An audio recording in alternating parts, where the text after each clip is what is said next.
Okay, everybody awake? Everybody alert? This video is going to be discussing the rules of Greek temple architecture, the floor plan, the temple front, and I'm going to be using the Temple of Aphaia as our example. Got it? This is what you're going to be tested on your exam. These images, which I'm adding to our Canvas class, are going to be rules of architecture and vocabulary terms that we're going to be using for the rest of the semester. Have I scared you awake yet? Okay. Here we are looking at the floor plan of the Temple of Aegina the Temple of Aphaia at Aegina. So we were standing here, and there's the front door, and inside, in the back, would be the statue of Aphaia. Now, don't get overwhelmed with this. Let's walk through this together. First, that statue is referred to as a cult statue. Cult! Ah! No, cult statue, vocab term. Image of a divinity that serves as a focal point for worship and rituals. So in the back of the temple would be the statue of the god or goddess, and they would be looking out through the doors to the altar in front of the temple. The room that they occupy is called the naos. Naos is Greek for room. In front of the door is a porch, or pro-naos. Pro means before. Pro-naos means the room or space before the naos. Okay. Typically, a Greek temple would also have a back storage room or treasury. That room would be called an epineos or opistodomos. I put both words here. Epineos, epi means after. So epineos, the space after the naos. These root words, you have heard them before. Have you heard of a prologue and an epilogue? Prologues come before the written book. Epilogues come after the written book. Epi, pro, epi. Opistodomos. Opisto, opposite. Domos, space or room. So the room opposite. The epineos often serves as a storage area or treasury. However, you can see it here. This one is not. It's not closed off. It's not another room. Instead, it's another porch. It's therefore just to serve as opposite the pronaos. The naos is in the center. The pronaos has an opposite, the epineos. Why this need for balance of opposites? Because, did you write this down from a few weeks ago? Opposites, balance, harmony, perfection. If this is a temple to a god, then it needs to be balanced. It needs to be perfect. And so you balance the pronaos with an epineos. So most of the time, these epineos or opistodomos are simply there to balance the pronaos. And that's what we're seeing here. So we have our naos, pronaos, epineos. The columns that go all the way around the temple, these little dots here, those are columns. These columns go all the way around. So we would say that they are peristyle columns. Peristyle. Peri means all around. Style means columns. So when we say a peristyle, we're saying columns that go all the way around. Got it? You can always rewatch this part. The cult statue, this is just a artist rendering of a statue of Athena. But the cult statue would be in the back, and it would be extremely large and impressive. Most likely it would have been clothed in either precious materials or fabrics. Here, this is what we believe the cult statue of Zeus to have looked like.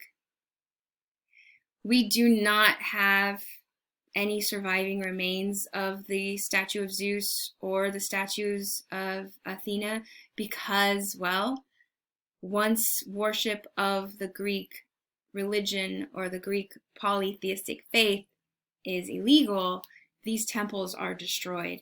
And you take away somebody's power by taking away their art. These images, these cult statues are targeted and dismantled and put to other uses or melted down. So we have our floor plan. We got our temple, those lines there, those 3 lines, that's indicating the stairs. And then you walk up the stairs under the peristyle to the pronaos. And then inside is the naos, where the cult statue is. And simply to form an opposite or balance, perfection, harmony, you have your epineos. Here we are looking at the typical front of a temple. Now, I've shown you 2 different orders or styles of temple here. We look on your left. The oldest style of temple that we have found in Greece is the Doric order. So we're looking at the Doric order. A little later in the Archaic period, we see the development of another style, which is the Ionic order. So these are 2 different orders or rules of temples, and we're going to look at them and identify the architectural elements. Architects love to name everything, okay? It's insane. If you love architecture, talk to me, because I wanted to be an architect too. And then I realized that I just like talking about buildings, not building them. So let's start with the Doric order and then the Ionic order. So on your right, the Doric order. We have 3 steps, and then the column rests directly on that last step. That last step is called the stylobate. To help you, stylo is Greek for column, bate is base. So the column rests on the stylo base, the column base. Okay.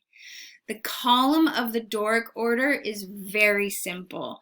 Doric is without any kind of fancy elaborate bottom of the column, and then the top of a Doric column is going to be very flat. Sometimes it'll be rounded, but there's no sculptural elements on the top of a Doric column. The space between the roof and the column is called the entablature. The entablature, which means tabletop, the entablature runs the entire width of the temple. A Doric entablature is decorated with triglyphs and metopes. Triglyphs and metopes are alternating across the entablature. A triglyph, tri means 3, glyph is mark. A triglyph typically has 3 grooves, and then there is a middle piece.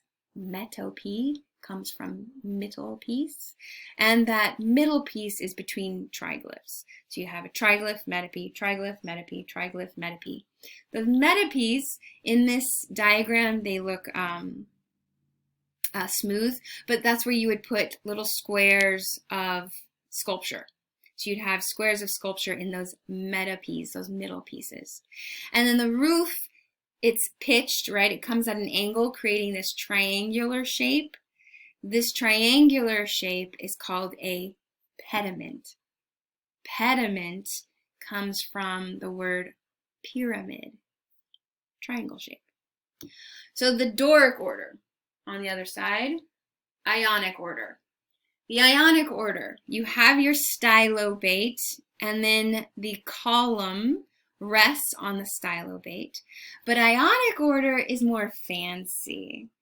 And an Ionic column is going to have a base, the shaft, and then it's topped by a capital. And the capital of an Ionic column has these swirls, which I'll define later. Instead of the entablature being decorated with triglyphs and metopes, an Ionic temple entablature is decorated with a frieze. Remember frieze, the decorative painted sculpted band?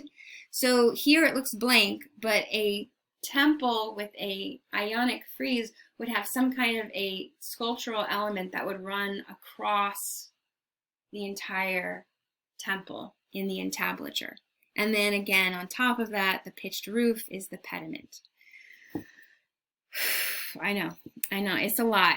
It's a lot of information. So here, just to kind of help you see the difference between the Doric and the Ionic. Doric has no fancy capitals, and the entablature is decorated with triglyphs and metopes. Ionic has a fancy little base and swirlies on the top for the capital, and then a frieze going across the top. The reason I emphasize this is because these are rules that the Greeks love to follow. So if they choose to make a temple in the Doric order, they're going to follow it. They're not going to put a column with those fancy swirls on the top or a base, and they're not going to put an Ionic frieze. They're going to use triglyphs and metopes. Same with if they're going to do something in the Ionic, they're not going to add triglyphs and metopes to this. These are rules, and the Greeks love to follow these rules. And then the Romans are going to come, and they're going to want to mix up and break some of these rules. Do we get it? Let's now pause here and go back and look more specifically at the Temple of Aphaia.